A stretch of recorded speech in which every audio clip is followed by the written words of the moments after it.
Chapter 663. Breakthrough of the Beauty. Boom. A deafening roar echoed from afar as a black blade sliced through the sky, followed by thick smoke rising from the distant street. Lin Chia turned his head, his brow slightly furrowed. That is. It seems to be that black blade, Shen Qingzhu pondered aloud. However, it looks like the projection of this blade is larger and more solid. It's Yuji Heijia, Lin Chia stated with certainty. Now that Han Chuanxi was dead, if his and Yu Gongqinghui's reasoning was correct, the black rope should have ultimately fallen into Yuji Heijia's hands. His royal blood possessed the power to forcibly activate any of the Huajin blades. Apart from him, no one else in this city could achieve that. Is he an enemy or a friend? Hard to say. For Lin Chia, the information he had was all derived from his own deductions based on clues. He could only guess at Yuji Heijia's true intentions in setting this trap, not knowing his real identity or what kind of person he truly was. Let's deal with the enemy in front of us first. Lin Chia's gaze fell upon the street. At this moment, the street had completely turned into a sea of flames, with scorching hot fire erupting from the cracks in the ground. The air was filled with floating fire lines and centered around the red-robed oracle. The area within a 3-kilometer radius resembled a fiery hell, where no living creature could approach. The pavement was melting, buildings were collapsing, and even the light was distorted amidst the tongues of fire. This was no longer just a fire issue. The high temperature contained within could rival that of an erupting volcano. And the red-robed oracle, devoid of a soul, was like a moving volcanic source. Currently, Lin Chia and Shen Qingzhu were at least 5 kilometers away from him, standing atop a tall building, looking down at the sea of flames with grave expressions. In such temperatures, whether it was firearms, missiles, or other weapons, none could penetrate the sea of fire to approach the red-robed oracle. Even ancient tree spirits would be scorched upon getting too close. All of Lin Chia's existing methods had essentially lost their effectiveness. But the temperature around him is too high, we can't get close at all, Shen Qingzhu frowned and said. Even if I use Qi Min, I can only extinguish the flames around him. The temperature surrounding his body is at least 500 degrees, far beyond what a human can approach. Moreover, under that mysterious gaze my Qi Min can't sustain for long. Lin Chia pondered seriously for a long time as if he had thought of something, his eyes brightening. Give me some time. Lin Chia crouched down and took out a piece of chalk from his pocket, quickly drawing on the ground. This wasn't Shen Qingzhu's first time seeing Lin Chia draw a magic circle, so she instinctively stepped back a few paces. About a minute later, Lin Chia stood up from the ground, carefully confirming that the summoning array was correct, and placed his palm on the center of the array, channeling his mental energy into it. At the top of the building, a dazzling magical light erupted. When the light faded, a massive fire-red earth dragon appeared before the two of them. Its giant claws dug into the building's window, its size roughly twice that of the rooftop area, and it raised its dragon head high, roaring at the sky. Flame Pulse Earth Dragon Hongyan. This time, Lin Chia did not summon a humanoid form but allowed her to appear in her true form. After roaring, those orange-yellow vertical pupils fell upon Lin Chia, and she respectfully lowered her body, bringing her head down to Lin Chia's level. Under the watchful gaze of the mysterious presence, Lin Chia smiled slightly and said, Hongyan, can you handle the fire source over there? The Flame Pulse Earth Dragon turned her head to look at the distant area of intense heat, nodding slightly. Being a Flame Pulse Earth Dragon, this level of high temperature was nothing to her. Coupled with her exceptionally high affinity for flames, she could move freely in that fiery area, and those flames could even be considered a fine supplement for her. Go, but be careful. Upon hearing this, the Flame Pulse Earth Dragon suddenly flapped her wings, stirring up a gust of wind, and her massive body soared toward the direction of the red-robed oracle. She opened her giant mouth, and the floating fire lines in the air were automatically drawn into her mouth. The fire-red patterns on her dragon scales lit up in succession, intertwining into a complex and obscure design. The intrusion of the Flame Pulse Earth Dragon alerted the red-robed oracle to the danger. He stiffly raised his head, his right eye hollow, while the red circle in his left eye locked onto the earth dragon soaring above the flames, which was crazily absorbing the fire. An electronic voice then sounded. Unknown biological attack detected, initiating counterattack. Boom. Around the red-robed oracle, waves of fire surged forth, transforming into thick pillars of flame shooting toward the sky at the flame pulse earth dragon. The latter, upon seeing these flames, was not alarmed but rather delighted, opening her giant mouth to swallow them all. The fire-red patterns on her body brightened even more. If the red-robed oracle had self-awareness, witnessing this scene would have made him hesitate to use flames to attack the earth dragon, as those flames posed no threat to her in his eyes and seemed to benefit her greatly.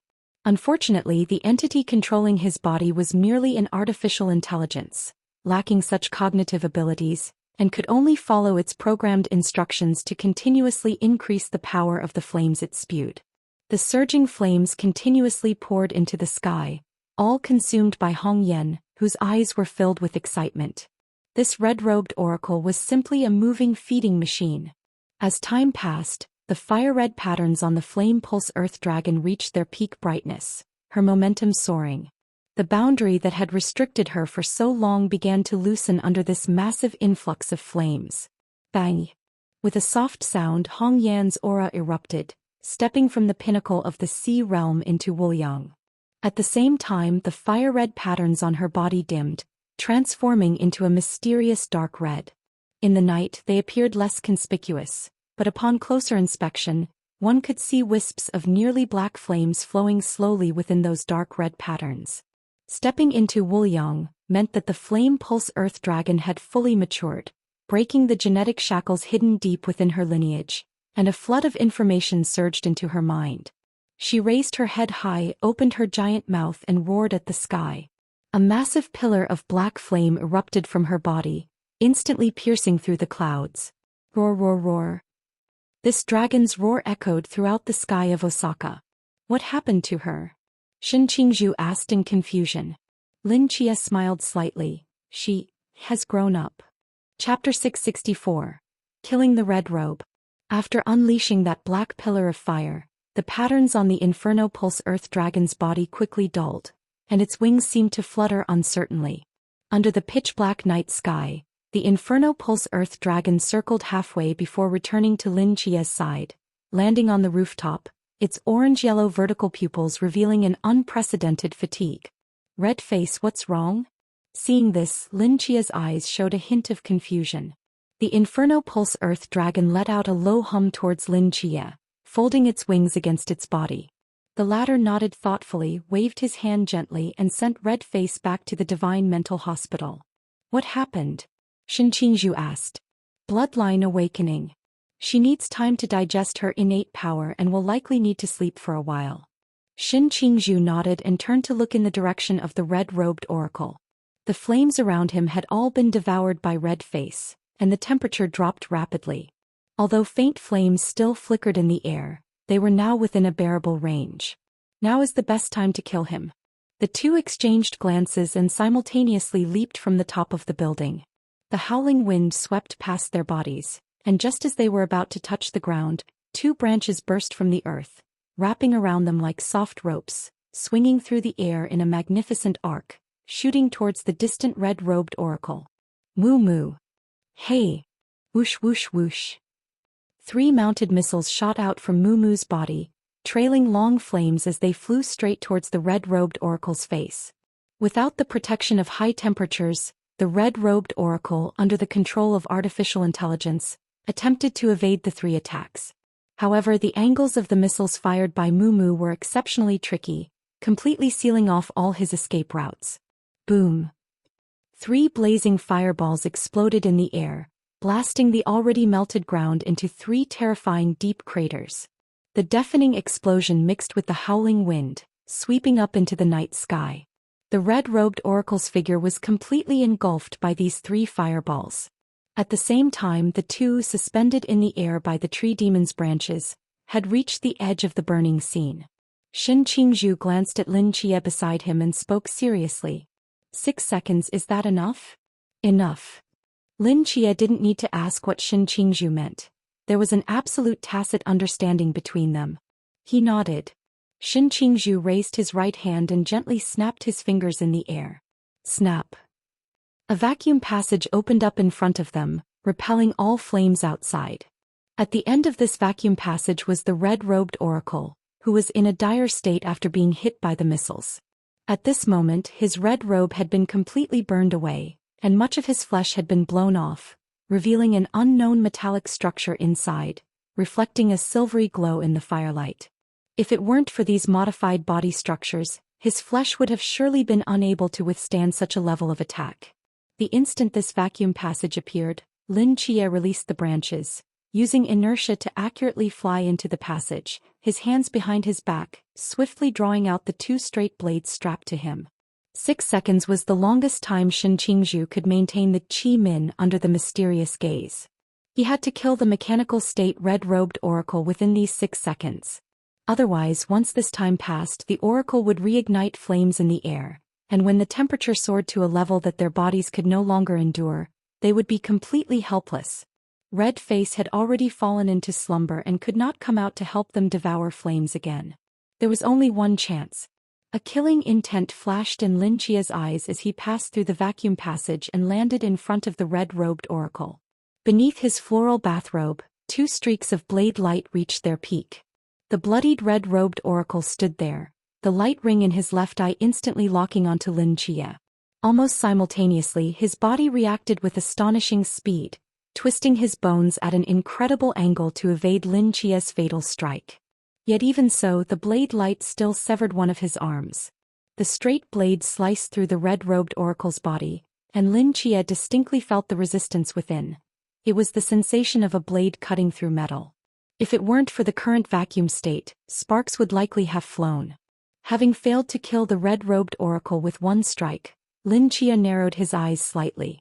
Using inertia to turn, he flipped the straight blades in his hands like butterflies, gripping them in reverse.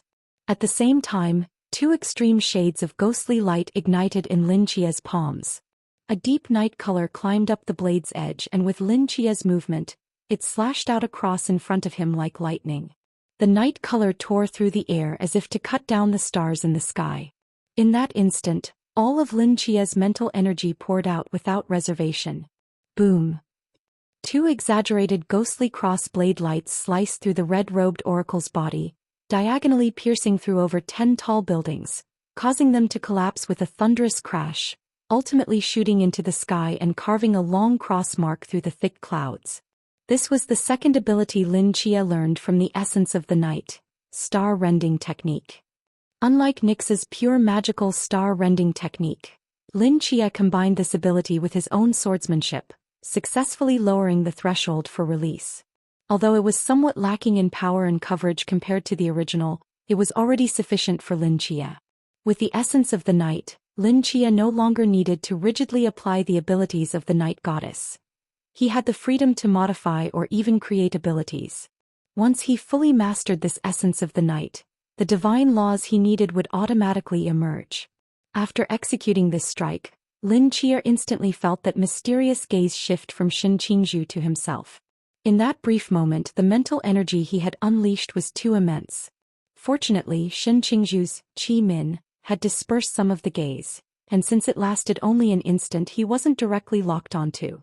Feeling an unprecedented sense of pressure, Lin Chia could only barely maintain the posture of completing his strike, standing still as beads of sweat dripped from his forehead, sliding down his cheeks to the ground. The strike was still too risky. But if he hadn't used this strike, he wouldn't have been confident in killing the red-robed oracle within the remaining 3 seconds. At that point, the situation would only become more dire than it was now. Fortunately, the outcome was favorable. Lin Chia raised his eyes and saw that the red-robed oracle's body had been completely sliced into 4 pieces, lying limply on the ground. Just as he was about to breathe a sigh of relief, his pupils suddenly constricted. Inside the fallen body of the red-robed oracle, a fireball suddenly ignited, completely shattering the corpse while engulfing Lin Chia's figure. A world-shaking explosion surged beneath the night sky. Chapter 665. Why not give it a try? Amidst the billowing thick smoke, flickering flames surged forth, and beside them, Shen Qingzhu's pupils suddenly constricted at the sight. The red-robed oracle's body would self-destruct upon death, something neither he nor Lin Chia had anticipated. Moreover, the explosion occurred so abruptly that there was no warning whatsoever. Even if Shin Qingzhu wanted to save Lin Chia, it was already too late. He was about to raise his hand when in the next moment he froze in place. In the midst of the flames, a massive black blade as solid as a heavy wall stood before the rigid Lin Chia, perfectly blocking all the explosive shockwaves and flames. Black rope? The roaring flames danced before the blade, and the explosion had created a massive crater in the ground, yet the spot where Lin Chia stood remained untouched. Aside from a few singed strands of hair, he was practically unscathed. Lin Chia stood there, staring blankly at the black blade that had suddenly appeared before him. As if recalling something, he looked up towards the end of the road. There, a middle-aged man in a sequined suit, with a wilting red rose tucked into his waist, was slowly walking towards them, two long knives hanging at his side. Uncle Jingjie. The bodies of the oracles have been modified. When they lose their vital signs, they will automatically self-destruct, causing widespread indiscriminate destruction. You need to be more careful in the future, Qinyu, Uncle Jingjie said with a smile as he emerged from the smoke. As his words fell, the projection of the black rope that had shielded Lin Chia gradually faded away, and Uncle Jingjie removed his hand from the hilt, tucking it back into his pants pocket. I see. Lin Chia glanced at the two long knives at Uncle Jingjie's waist, paused for a moment, and quickly pieced together the events leading up to this moment. His gaze towards him became incredibly complex. You are Yuzuriha Kurotetsu? That's a name from long ago, Uncle Jingjie shrugged. Actually, I prefer you to call me Jingjie. What about Xiaojin? Him? He's here. Uncle Jingjie stroked the hilt of Misty Eye. How about I let him come out to greet you? Lin Chia stared at the golden long knife for a moment before shifting his gaze back to Uncle Jingjie. Based on the information he had, he quickly arrived at the same conclusion as the Yumi Haruhana. Feigning death, forging letters, luring you into a trap, using a knife to kill, what a grand scheme. Lin Chia sighed. Uncle Jingjie chuckled lightly. I never intended to involve you in Yuzuriha. Your appearance was an accident. Uncle Jingjie's expression towards Lin Chia was somewhat strange. The first time I saw you with Yuzuriha, I knew you weren't her brother because she doesn't have a brother. At that time, I thought you were a villain from some faction trying to get close to my daughter. I originally planned to kill you on the first night, but after observing you for a while, I realized you seemed to have no ill intentions towards her, and she appeared to trust you quite a bit. Later, I completely dismissed my doubts about you. Why? Because you are just too suited to be a gigolo. Uncle Jingjie couldn't help but exclaim, just like I was when I was young, the aura you possess is impossible to fake. Someone like you could never become a pawn of any faction. You will only follow your own heart and become the most solitary rose in the wind. Lin Chia glanced at the wilting rose tucked in Uncle Jingjie's pocket, his lips twitching slightly, unsure whether Uncle Jingjie was complimenting him or himself. The solitary rose is almost withered. I know. Uncle Jingjie smiled slightly. Withering is its fate. To be honest, during this time I was indeed deceived by your acting skills. Lin Chia sighed. You always gave me the impression of being an ordinary, carefree, smooth-talking gigolo. I never expected you to have such deep schemes, setting up such a grand trap without me realizing it. Uncle Jingjie's expression became subtle. Actually, he hesitated to speak, this trap wasn't set by me. What? Though I have a bit of cleverness, I'm not clever enough to this extent. Uncle Jingjie chuckled helplessly. This trap was set up by someone else from the very beginning. I was merely following his design, gradually refining the plan. You have accomplices? Should I say a partner? It's just a matter of mutual benefit. Lin Chia looked at Uncle Jingjie, a hint of confusion flashing across his brow. The mastermind behind this trap wasn't Uncle Jingjie? Could it be that he still hadn't seen the full picture of this scheme? Regardless, your goal has been achieved. After pondering for a long time and finding no clues, Lin Chia glanced at the black rope at Uncle Jingjie's waist and said, Are you talking about this? Uncle Jingjie detached the black rope from his waist, grinning. This thing is indeed quite important, but it was originally supposed to be your trophy, yet I took it. I'll return it to you once I'm done using it. Even if you return it to me, I might not be able to use it. Lin Chia recalled Ayumi Haruhana's description of the Hozuki blade and sighed. Uncle Jingjie chuckled, Don't be so discouraged. Among hundreds of thousands of people, there's still a chance that someone can become the master of the Hozuki blade. Come on, give it a try. Uncle Jingjie casually tossed the black rope to Lin Chia, his smile growing even brighter, though it looked more like he was waiting to see a good show. As the owner of royal blood, he could freely use any Hozuki blade, and watching others struggle to draw the blade when they couldn't was one of his life's pleasures, ranking second only to being the owner of a gigolo shop, just behind the joy of teasing the silver-robed oracle. Lin Chia took the black rope, held it in his hand, and examined it carefully for a moment before slowly placing his hand on the hilt. The Hozuki blade. Lin Chia sighed. Let's leave it to fate. Clay. With a light sound, the black rope slid half an inch out of its sheath with Lin Chia's grip. The gleaming blade was exposed to the air, emanating a chilling gleam. Lin Chia could feel an indescribable connection forming between him and this blade. Lin Chia was taken aback. He drew it out. Uncle Jingjie's smile froze on his face. He was stunned for a long time before finally regaining his composure, suppressing his stiff smile and awkwardly coughing twice. Ahem, it seems this blade really recognizes you. Not bad. Those qualified to become the master of the Hozuki blade are extremely rare. After hesitating for a moment, seemingly unwilling, he also removed the misty eye from his waist and tossed it to Lin Chia. Come on, give this one a try. Chapter 666. Royal Blood. Only the wielder of the Huojin sword can draw the Huojin sword. This is what Amamiya Haruki told Lin Chia. And indeed that is the case. Lin Chia looked at the already drawn black rope in his hand, feeling a bit dazed. Does this mean he has become the wielder of the black rope? Is it really that simple? For some reason at this moment, Lin Chia suddenly felt that this sword is quite casual. Putting the black rope back into its sheath, Lin Chia took the misty eye that Uncle Kyoji handed him. He cleared his throat and placed his palm on the hilt. Uncle Kyoji appeared calm, but inside he was already starting to panic. He stared intently at the misty eye in Lin Chia's hand, swallowing hard, almost imperceptibly. Lin Chia exerted force with his palm. Clay. The misty eye also came out of its sheath half an inch. Lin Chia was stunned. Uncle Kyoji was also stunned. The sword spirit Shaojin was equally stunned. Lin Chia spoke uncertainly. Did I draw it too quickly? Did it not react in time? Should I try drawing it again? Lin Chia inserted the misty eye back into its sheath, pondered for 2 seconds and drew it out again. Clay. The blade slid out smoothly without any resistance. Lin Chia. Uncle Kyoji's gaze towards Lin Chia had completely changed. He looked at the 2 drawn long swords, shock evident in his eyes. Royal blood? How could you possibly have royal blood?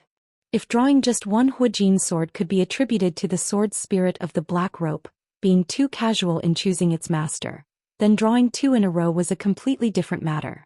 The sword spirits of the Huojin swords are very proud. It is impossible for 2 swords to serve one master unless the person drawing the swords possesses royal blood. Confusion appeared in Lin Chia's eyes. How did he have royal blood? Could it be that he has some blood relation to Yuzuriha Kurotetsu? That's impossible.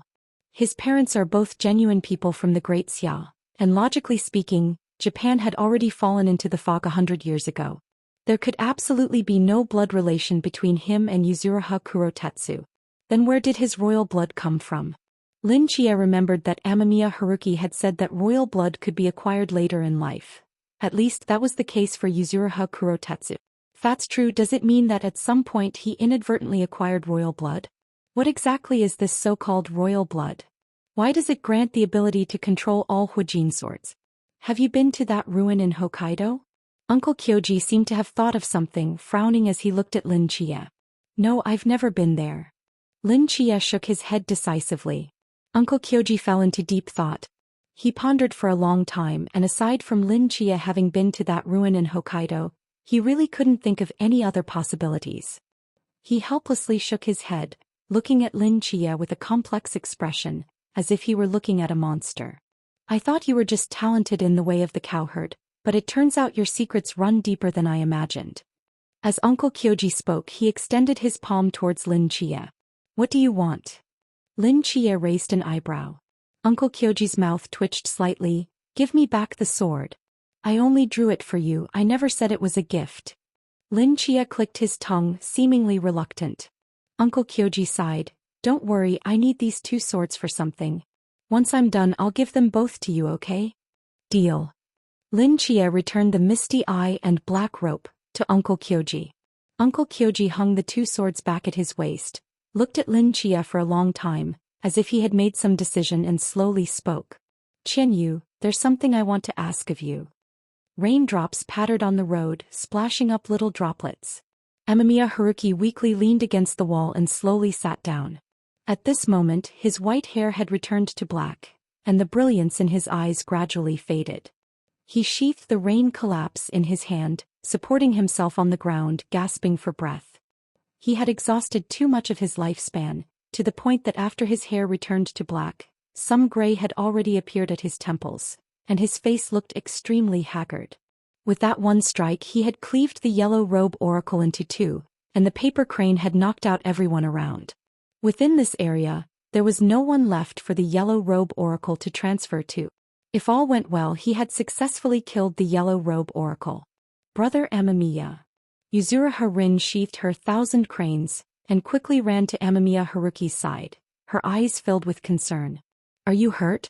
Should I call for help? Just as she was halfway through her sentence, Yuzuriha Rin seemed to see something and froze in place.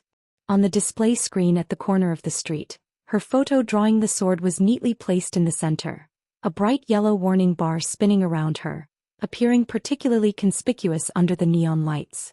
Above her head the words villain were prominently highlighted in red. Level: Fierce Ghost, Wanted Criminal, Yuzuriha Rin Reward. That's right. Now she, like Amamiya Haruki, was also a Fierce Ghost level wanted criminal. Wanted criminals calling for an ambulance would only attract heavily armed vehicles and a large number of police. Yuzuriha Rin silently stared at her wanted notice in the distance, her lips slightly pursed, a wave of bitterness rising in her heart. I'm fine, just a bit tired, Amamiya Haruki said weakly, looking down. Virum. A low engine sound came from afar. Yuzuriha Rin turned to look and saw a black sedan speeding towards the end of the street, its bright headlights piercing through the dark night, causing Yuzuriha Rin to squint. Instinctively, she gripped the hilt of her sword, stood up, and positioned herself in front of the fallen Amamiya Haruki, her eyes filled with determination and stubbornness. The vehicle slowly came to a stop in front of her and 3 figures stepped out of the car. Upon seeing their faces, Yuzuriha Rin's body trembled, and tears uncontrollably welled up in the corners of her eyes. Brother Chia. Yuzuriha Rin flew into Lin Chia's arms, holding him tightly, her eyes red, like a child who had suffered great injustice. Lin Chia noticed the white long sword in her hand, first taken aback, then turned to look at Uncle Kyoji behind him, whose face showed a bitter expression. After you all left, Xiaojin and I were constantly being chased by the oracle. Brother Amamiya came but got hurt. Where have you all been? Yuzuriha Rin buried her head in Lin Chia's embrace, speaking in a muffled voice. Lin Chia gently stroked her head and sighed deeply. I think you should ask your father about these matters yourself. Yuzuriha Rin was taken aback. She slowly raised her head, her red eyes looking towards Uncle Kyoji, who stood not far away. Chapter 667, Father and Daughter. Lin Chia walked over to Yu Gong Qinghui's side, carefully examined him, and confirmed that he had no fatal injuries before sitting down next to him. How are you? I consumed a bit of my lifespan, but it's nothing serious.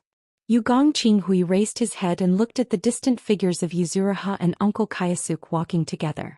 He slowly spoke. What about you? How did you end up coming back with him? We killed an oracle envoy, but in the end he self-destructed. Uncle Kayasuk saved me. Did you ask him what happened? I did, and it's pretty much what we thought. Yu Gong Qinghui, Lin Chia and Shin Qingzhu sat side by side in the corner by the wall. The first 2 were discussing the trap set by Yuzuriha Heija, while Shin Qingzhu couldn't understand what they were saying at all. He simply took out a cigarette from his pocket, lit it, and exhaled a long puff of smoke. On the rain-soaked street, Yuzuriha and Uncle Kayasuk walked side by side. Yuzuriha looked down at her toes, remaining silent. Uncle Kayasuk wanted to say something but didn't know where to start. After all, he owed Yuzuriha too much. He could even guess what kind of image he had in her heart. After much internal struggle, Uncle Kayasuk finally opened his mouth. Regardless of the outcome, whether he could gain Yuzuriha's forgiveness or not, he hoped to explain things clearly to her. Before he could speak, Yuzuriha, who had been looking down, suddenly said, "Dad, you must have had a hard time all these years, right?" Uncle Kayasuk's body stiffened. Yuzuriha took 2 steps forward and noticed that Uncle Kayasuk hadn't followed. She hesitated for a moment, then softly said, "I'm sorry, Dad. I used to think you were a scumbag who abandoned your wife and child just like those portrayed on TV, spending all day drinking, smoking and gambling, racking up huge debts and completely forgetting about me and Mom in Yokohama." Uncle Kayasuk was stunned for a long time. "What about now?" "Now I don't think that way anymore." Yuzuriha shook her head, her scattered hair blowing chaotically in the wind. "Although we haven't spent much time together, the Uncle Kayasuk I know is a responsible, kind and gentle man. If you were a father, you would definitely be the best dad in the world. Even though I don't know what you went through to become a fugitive and distance yourself from me and Mom, I believe you must have your reasons." Uncle Kayasuk looked at Yuzuriha with a complex expression. He had imagined this day countless times, but he thought today's conversation would inevitably be filled with angry accusations. In the worst-case scenario, Yuzuriha might even sever their father-daughter relationship. But he never expected that Yuzuriha would forgive him so easily, even apologizing on her own. Even though she didn't know the details, she was simply willing to believe in him. She was too understanding, or rather, too smart. Smart enough to break one's heart. "Do you want to know what happened?" Uncle Kayasuk suppressed the pain in his heart, forcing a smile as he asked. "I do." Yuzuriha paused. "But before that, I have a question." "What question?" "If I remember correctly, Dad, when you left home I should have been under 5 years old, right?" Yuzuriha looked into Uncle Kayasuk's eyes. "So how did you know I came to Osaka? You shouldn't know what I look like when I grew up." Uncle Kayasuk's lips curled slightly. "No, I do know." Seeing the confusion in Yuzuriha's eyes, Uncle Kayasuk smiled. He solemnly took out a few photos from his pocket and handed them to Yuzuriha. Yuzuriha took the photos and flipped through them one by one, her confusion deepening. These were photos taken on her birthday each year, where the young her wore a birthday hat and a bright little dress, standing in front of a big cake, clasping her hands to make a wish and then blowing out the candles. 7 years old, 8 years old, 9 years old, 12 years old. Every year's photo was here. "Did Mom send these to you?" Yuzuriha's confusion grew even more intense. It seemed she thought of something and shook her head. "That's impossible. Mom passed away when I was 9, and the birthdays after that were celebrated with Grandma Tsuru. She wouldn't know how to use a camera." "No, I took these." "You took these?" Yuzuriha stood frozen in place. "But you never came back for my birthday. Just because you didn't see me doesn't mean I wasn't there." Uncle Kayasuk placed his hand on the hilt of the misty eye and smiled proudly, saying, "Little Yuzuri, I didn't miss a single one of your birthdays." Yuzuriha's eyes turned red again as she held the photos. "Then if you were there, why didn't you see me?" "I was afraid that if I saw you I wouldn't be able to leave," Uncle Kayasuk said helplessly. In the face of a daughter's tears and pleas, very few fathers can remain stone-hearted. "But if I didn't leave, it would only bring you danger." Yuzuriha pressed her lips together, tears swirling in her eyes. She gritted her teeth, quickly ran in front of Uncle Kayasuk and threw herself into his arms. Uncle Kayasuk gently embraced her, his eyes filled with love. "Then, will you leave me again in the future?" After a long time, Yuzuriha looked up at Uncle Kayasuk, tears swirling in her reddened eyes. "Dad, please don't go." Uncle Kayasuk silently looked into her eyes. He didn't know how long it had been, but he smiled and nodded. "Okay." Hearing this, a smile finally appeared on Yuzuriha's face. She buried her head in Uncle Kayasuk's embrace, rubbing her tears on his shiny suit while laughing. "Dad, your current appearance is fake, right? I want to see what you looked like before." Yuzuriha seemed to think of something. Uncle Kayasuk's expression became a bit conflicted. "Little Yuzuri, Dad's real face has been injured. It might scare you." "I don't care." Yuzuriha said stubbornly. "I wouldn't dislike my dad's appearance." Under Yuzuriha's relentless insistence, Uncle Kayasuk sighed helplessly. He reached for the hilt of the misty eye at his waist and gently touched it. "All right then." A mesmerizing light flashed, and Uncle Kayasuke's appearance gradually changed into a stranger's face. It was the face of a middle-aged man younger than Uncle Kayasuke, with a more symmetrical face, a standard golden ratio face and handsome features. His beautiful eyes were filled with the depth and melancholy of a mature man, but in terms of features he was even more exquisite than Lin Chia. However, on his forehead and left cheek, 3 hideous blood scars seemed to be burned into his flesh, completely ruining this face, transforming it from a strikingly handsome man who could captivate countless women into a fierce and terrifying visage. Even just a glance would frighten people, making it hard to look directly at him. In Uncle Kayasuke's arms, Yuzuriha looked up at this face for a long time, and a radiant smile appeared on her face. "Wow, Dad, you're clearly super handsome. And you look even better than Brother Chie." Chapter 668. The Belief of the Black Kill Group. By the time Yuzuriha was holding Uncle Kayasuke's hand and returning to the car, her eyes were already red and swollen. Uncle Kayasuke had told her everything that had happened. The reason he had deliberately concealed his identity in those events was that he didn't want to drag Yuzuriha into this vortex. However, now that Yuzuriha had ultimately drawn the Chizuru and become a Mogue-level wanted criminal, as well as the master of the Katsu blade, there were some things she was destined to face. Telling her everything was only beneficial for her. "Dad, the shop is destroyed, Dotonbori is gone, where should we go next?"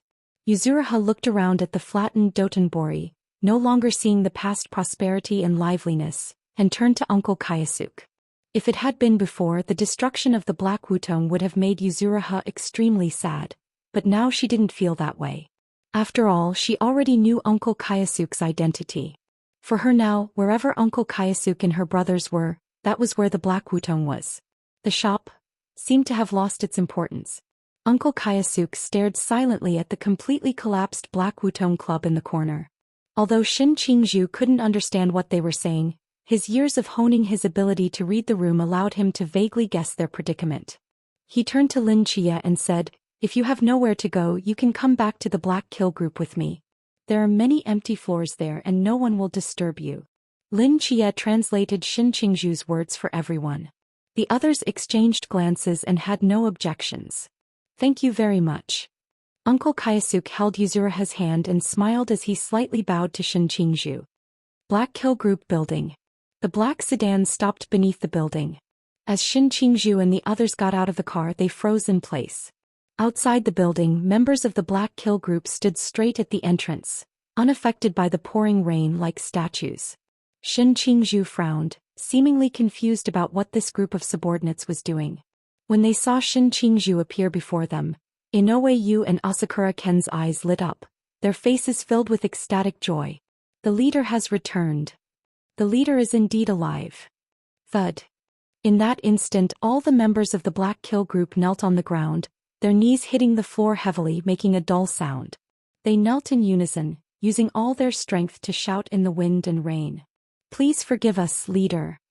Shin Qingzhu, wearing a flowing cloud haori, stood before them, stiffly turning to Lin Chia, his eyes filled with a plea for help. "What's going on? Why did they all kneel as soon as I returned? What are they talking about?" Lin Chia quietly walked to Shin Qingzhu's side, lowered his head and slightly parted his lips, speaking in a voice only the two of them could hear. They said, "Please forgive us, leader." Shin Qingzhu was stunned for a moment, then suddenly understood the reason behind the Black Kill Group's actions. "Leader." Inoue Yu raised his head with red eyes. "I'm so sorry. You saved us from the Oracle's hands, and we originally planned to take our weapons back to help you. It was I who stopped them. I thought that in this situation we would only become a burden to you in battle. We abandoned you and ran away. I'm truly sorry. But the order to not look back was given by me. If you wish to punish someone, please punish me. I, Inoue Yu, am here to commit seppuku in apology." As he spoke, Lin Chia translated in real time. When Inoue Yu finished his last word, he raised his upper body from his kneeling position and suddenly drew a tanto from his waist, aiming to stab his abdomen, his eyes filled with determination. Shin Qingzhu narrowed his eyes, flicked the white ring on his ring finger, and the ring shot out, cutting through the air and accurately striking the tanto's blade, knocking it out of Inoue Yu's hand. The tanto clattered to the ground, and Inoue Yu looked at his empty hand, bewildered, and turned to Shin Qingzhu. What should I say? Shin Qingzhu muttered softly. Lin Chia pondered for a moment. I'll say one line, you say one line. Okay. Shin Qingzhu took a deep breath and shouted, 8 of you. This roar stunned all the members of the Black Kill group. They had never seen the leader so angry. Do those gods not see you as human? Do you not see yourselves as human? Shin Qingzhu's gaze swept over everyone, his eyes filled with authority and fury. Dignity is something you earn for yourselves. No one has the right to decide your life or death. We went through so much to save you from the oracle and now you want to end your own lives? Foolish. Absurd. You trample everything about yourselves beneath your feet like this. What's the difference between you and ants? How can you dare to call yourselves my subordinates like this? As Shin Qingzhu's words fell, all the members of the Black Kill group trembled. They stared blankly at Shin Qingzhu, having never seen their leader speak so much in one breath. In their impression, the leader had always been a man of few words, decisive and swift. This time speaking so much at once showed that he truly valued them. So they were actually this important in the leader's heart? No wonder. The leader risked his life to fight the oracle to save them. The eyes of the Black Kill group members began to redden. Shin Qingzhu didn't even know what he had said. He just repeated whatever Lin Chia said, but judging by the expressions of these people, it seemed to be quite effective. We are very sorry. Inoue Yu and the other members knelt down again, holding back tears of emotion, and shouted, if the gods see us as ants, then from now on we will no longer worship the gods. Our lives and honor all belong to the Black Kill group. To the leader. From now on, leader, you are our faith in the Black Kill group. Looking at the members of the Black Kill group kneeling like a tide, Shin Qingzhu slightly turned his head to Lin Chia, who nodded at him, indicating that it was all settled, and he finally breathed a sigh of relief. These are my esteemed guests. Clear out a floor for them and take good care of them. Shin Qingzhu said to Lin Chia, then ignored the kneeling crowd and walked straight into the building. Standing aside, Amamiya Haruki looked at him and Lin Chia's retreating figures, filled with complexity. Truly an invader from the Great Xia. To so easily change the faith of the largest gang in Kansai, redeeming them from the grip of the gods. What a miraculous country the Great Xia is. If given the chance, I really want to see it. Chapter 669, The Angry Ants. The members of the Black Kill group respectfully arranged accommodations for Lin Chia and the others, conveniently placing them on the floor directly below where Shin Qingzhu was staying, making it easier for him to come down and find Lin Chia at any time. In the spacious suite, Yuzuna sat cross-legged on the bed with bare feet, staring blankly out at the city through the window. The large-scale battles that took place tonight had thrown Osaka into chaos. Even now, flames and thick smoke could be seen rising from a distance, and large areas of the city had plunged into darkness, with police lights flashing everywhere. So this is what the true face of this country looks like. Aren't you going to sleep yet, little Yuzuna? Uncle Jingjia walked in, carrying a bundle of bedding, and began to set up a sleeping area on the floor. He walked to the window and glanced down, his lips twitching slightly before quickly averting his gaze. The Black Kill group's building was quite tall. They were on the second-to-last floor, allowing them to overlook a large part of Osaka. From this height, looking down was indeed a bit unsettling. No, I'm not sleepy yet, Yuzuna shook her head. Dad, are you afraid of heights? Who said that? Uncle Jingjia feigned nonchalance as he looked down again. I just happen to feel a bit anxious. She smirked but didn't call out his lie. Instead, she changed the subject and asked, Dad, are all gangs like the Black Kill group? What made you suddenly interested in them? Because I feel like they're different from the gangs I know, Yuzuna replied. When Mom was still around, she often studied gang-related matters. There were photos of gang disputes all over the house and they looked really scary, but the Black Kill group isn't like that. There are differences between gangs, Uncle Jingjia smiled. Do you know why your mother was so concerned about gangs? Yuzuna shook her head in confusion. Do you know what her maiden name was? I don't know. I asked Mom but she never told me. The name on our house isn't hers either. That's quite normal, Uncle Jingjia said, not surprised. Little Yuzuna, before she married into our family, your mother's real name was Kazumitsuri Akiko. Kazumitsuri. Yuzuna's eyes widened as if she had realized something. Is it that Kazumitsuri? Uncle Jingjia nodded. Yes, one of the two major gang families in Kanto that are on par with the Hanzawa family, the Kazumitsuri family. Your mother was the eldest daughter of the Kazamatsuri family back then. Yuzuna was shocked, her mouth agape. Then why did she leave the Kazamatsuri family? And why did she deliberately hide her existence? Uncle Jingjie's expression turned a bit awkward. He gently stroked his beard and said, because she eloped with me back then. Yuzuna was doubly shocked. When I was young, I was the most famous host in Shinjuku, Uncle Jingjie said, nostalgia flickering in his eyes. Back then, as the eldest daughter of the Kazamatsuri family, she was quite a powerful figure in Tokyo. She would come to find me for drinks almost every night, often gifting me the highest grade alcohol and presents. It was because of her that I could remain at the top of the host rankings in Shinjuku. And then, Yuzuna's curiosity was piqued. Later, her family found out about it. The Kazamatsuri family had strict family rules, and the old patriarch kept her confined at home for a long time. Coupled with some internal power struggles within the Kazamatsuri family, her power and status were gradually undermined. With the birth of the patriarch's third child, she completely lost her chance to inherit the family headship, and her status in the family plummeted. That day she secretly slipped out of the house. Instead of making a grand entrance in a luxury car, she came to find me in a low-key manner, wearing a hat and mask, crying as she told me she had nothing left and asked if I could drink with her one last time. Did you agree, Dad? Of course not. I'm a professional host. I don't drink with customers unless they pay. Uncle Jingjie raised an eyebrow. Yuzuna grinned. What a scumbag. So I quit my job at the host club, Uncle Jingjie shrugged. Why? She asked me the same thing back then. Uncle Jingjie smiled slightly. At that time I lifted her chin with my fingertip and told her, Woman, the money you spent on me before is enough to buy my second half of life. My host career flourished because of you and it should end because of you. Please allow me to take off this suit of armor. If possible in the days to come, I want to accompany my fallen gang princess and become your knight. Yuzuna's mouth formed an O shape. No wonder you were able to become a top host when you were young, Dad. Yuzuna couldn't help but sigh. And then, that night, the top host who lost his job and the fallen gang princess eloped. Uncle Jingjie gazed out the window, seemingly reminiscing, a smile on his lips. We spent a very happy and beautiful time together. We didn't lack money or time and no one disturbed us. Until your mother went into labor, I thought this happiness would last forever. Uncle Jingjie's smile gradually faded. But I was wrong. His voice turned cold. During the time she was sent to give birth at Pure Land, I anxiously waited at home. Until that day she returned home holding you still in swaddling clothes, crying all night, her body covered in scars. Later I learned that they had taken your brother away and had conducted some experiments on your mother.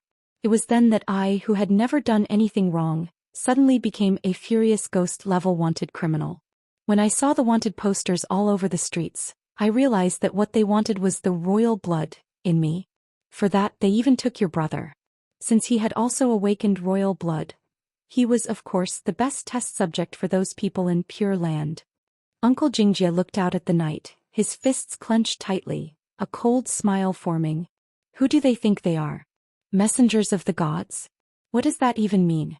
From the very beginning they treated us like ants, like livestock. But they forgot that ants also have feelings. The ants are already furious.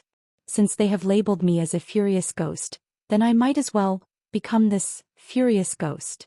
I swear to your mother that I will make Pure Land pay the price and I will bring your brother back so that our family can reunite. So I took 3 knives and stormed into Pure Land. As Uncle Jingjie's words fell, the air fell into silence. Yuzuna sat quietly beside him, her head lowered, not speaking, her eyes slightly red. She knew the outcome. I failed. Uncle Jingjie seemed to lose all his strength, bitterly smiling as he said, the 7 oracle envoys were too strong. I didn't even get to touch Pure Land before they severely injured me and cast me down to the mortal realm. Chapter 670, Invaders of the Pure Land. Rina Yuzu already knew what happened next. Uncle Kayasuke's gaze was fixed on the distant sky, as if he wanted to penetrate the vastness of space and see the Pure Land floating above Tokyo. I know that after all these years, I haven't been able to be by your side. I'm sorry for you and Akiko, but the one I feel most sorry for is your brother, Uncle Kayasuke said hoarsely. It's been 13 years. He has been left in the Pure Land for 13 years. Every time I close my eyes during these 13 years, I think of his small body filled with tubes, locked away in a small room like an animal. I don't know what those oracles in the Pure Land have turned him into. Whenever I think of this, I can't sleep through the night. If it weren't for me, he wouldn't have to suffer like this. Uncle Kayasuke's body trembled slightly. Rina Yuzu sat on the bed, unsure how to comfort Uncle Kayasuke, and simply hugged him from behind, softly saying, "Dad, you've tried really hard." Uncle Kayasuke took a deep breath, suppressing the swirling sadness and anger in his heart, and held Rina Yuzu in his arms, forcing a smile at the corner of his mouth. "Just wait, little Yuzu. One day Dad will rescue your brother.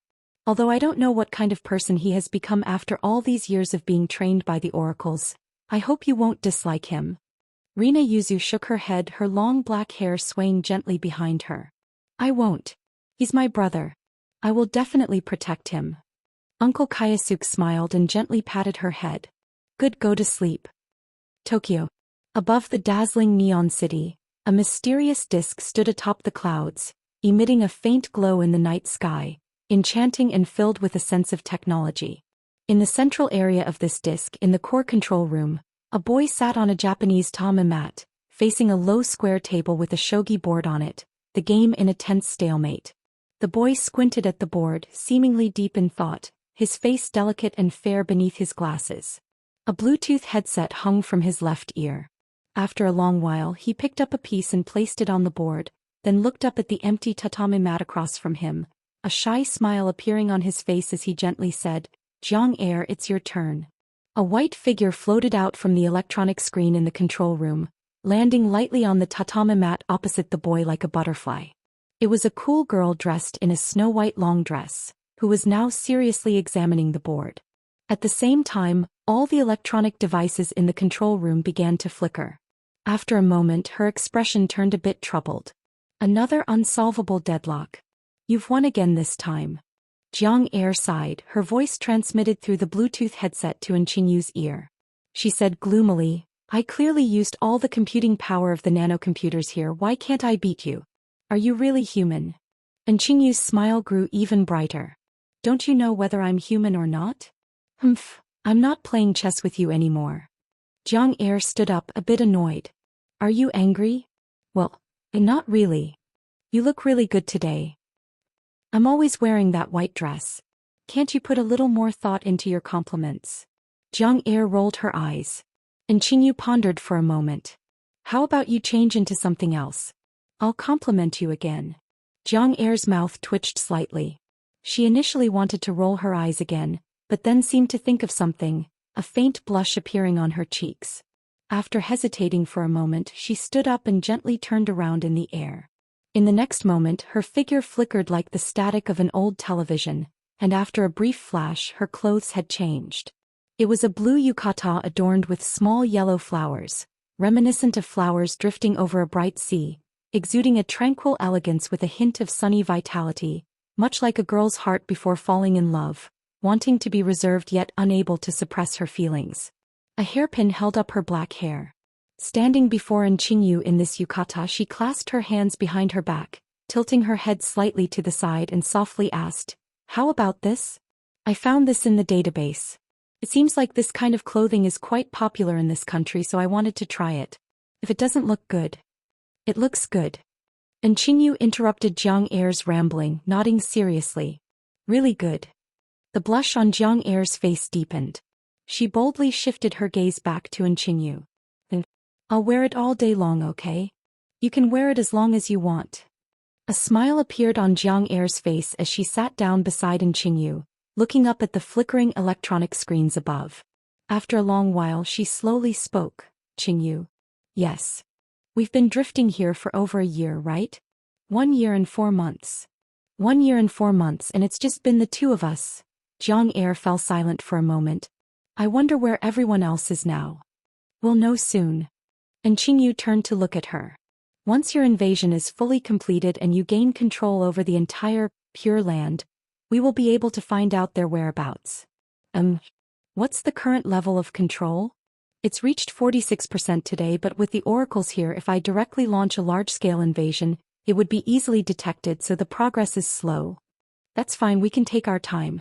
The priority now is to gain absolute authority over the prison area. And Qingyu glanced at the shogi board in front of her.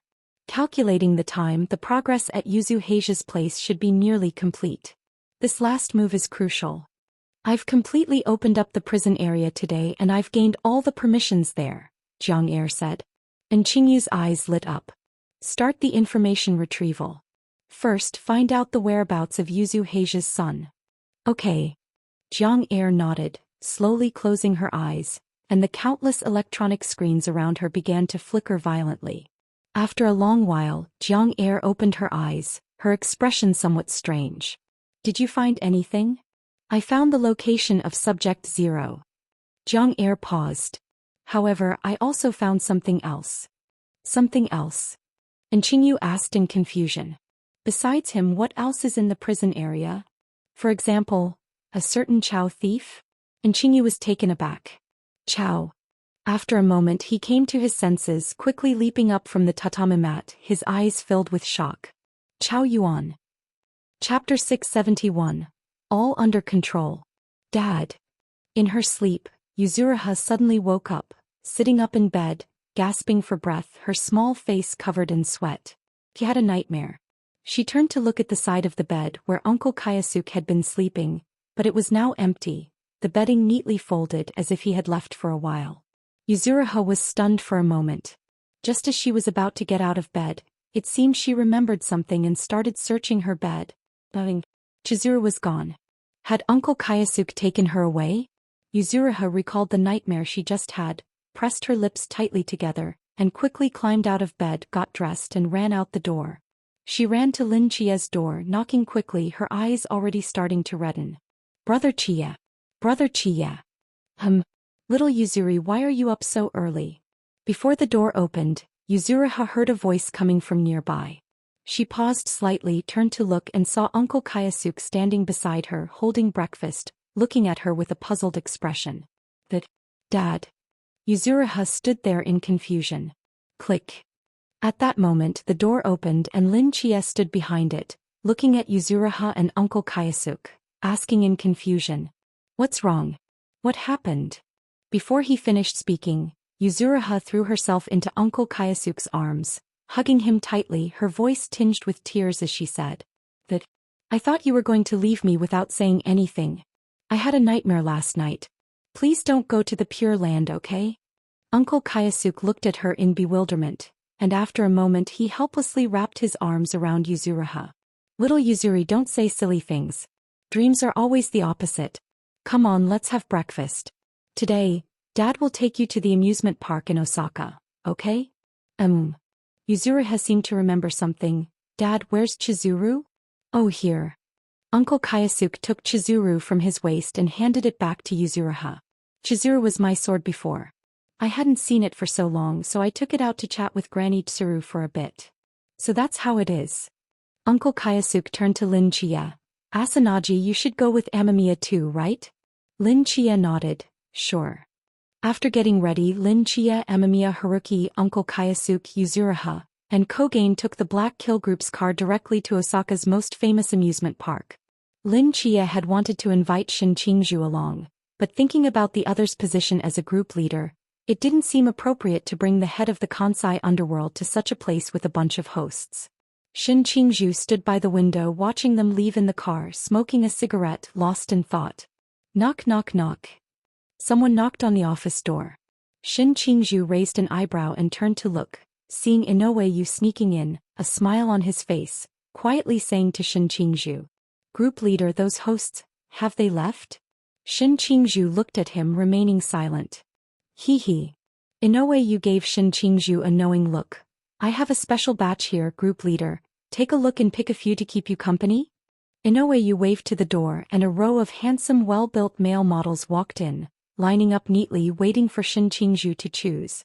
Shin Qingzhu? Amusement park. The group arrived at the entrance of the amusement park, just about to buy tickets to enter when a member of the Black Kill Group who had driven them stopped them. Please don't underestimate our professionalism. The Black Kill Group member said seriously, We in the underworld never need to pay for amusement parks. Lin Chia? After saying that, he walked straight to the entrance of the amusement park and said something to the person in charge, who immediately pulled out a few top-tier passes and handed them over with a bow. He distributed the tickets to Lin Chia and the others, took a step back and with a solemn expression suddenly bowed deeply, wishing all esteemed guests a great time. I'll be waiting outside, so please call me if you need anything. The expressions of the group became subtle. It must be said that the passes given by this Black Kill Group brother were indeed top tier, allowing them to enjoy any attraction without waiting in line, giving Yuzuriha, who had never been to an amusement park before, immense joy. Dad, what's that thing that sways like a boat? It looks so fun. Brother Chia, I want to ride the swinging pendulum. Roller coaster. Roller coaster. Haunted house. Dad, can I draw Chizuru to protect myself in the haunted house? Yuzuriha looked at the dazzling attractions, excitedly speaking. Uncle Kayasuke's mouth twitched slightly as he shook his head. No, little Yuzuri, you can't draw your sword to kill ghosts in the haunted house. After all, we're not the Demon Slayer Corps. Okay. Once inside the amusement park, Yuzuriha finally returned to the way a child her age should be, excitedly stopping at each attraction, pulling Lin Chia and the others to play one after another, laughter echoing in the air. Pure Land. In a dark, cold cell, the prison door slowly opened, and a few strands of pale light shone in, dispelling a corner of the darkness. In the center of the cell, a figure was tightly bound in the air, countless chains wrapped around him, emitting an eerie glow. Feeling the door open, Chao Yuan frowned, slightly opened his eyes and hoarsely spoke in broken Japanese. What? My death trial has been moved up. No, your death trial hasn't been moved up, but your redemption has come early. This sentence was not in Japanese but in standard Chinese. Upon hearing this, the chained Chao Yuan was momentarily stunned, then as if he thought of something he suddenly raised his head, his eyes widening in shock. And Qingyu stood under the light, wearing a white lab coat, quietly looking at him with a smile. Seeing that familiar face, Chao Yuan slightly parted his cracked lips, unable to control the smile creeping up the corners of his mouth. Beneath his disheveled black hair, his scarred face broke into a grin. Why did it take you so long to come? Who would have thought you'd end up locked up here? And Qingyu chuckled helplessly, walking in front of Chao Yuan, her eyes reflecting a hint of gray as she began to analyze Chao Yuan's current physical condition. How did you get in? Did you kill all those Oracle envoys? Chao Yuan asked in confusion. I'm not that powerful. I seized the opportunity and snuck in. Chao Yuan's expression changed upon hearing this. No, you need to leave quickly. There are cameras everywhere and the Oracle envoys will find you soon. Don't worry. And Qingyu patted his shoulder, pointing to the corner where the camera was, smiling as she said, everything is under my control.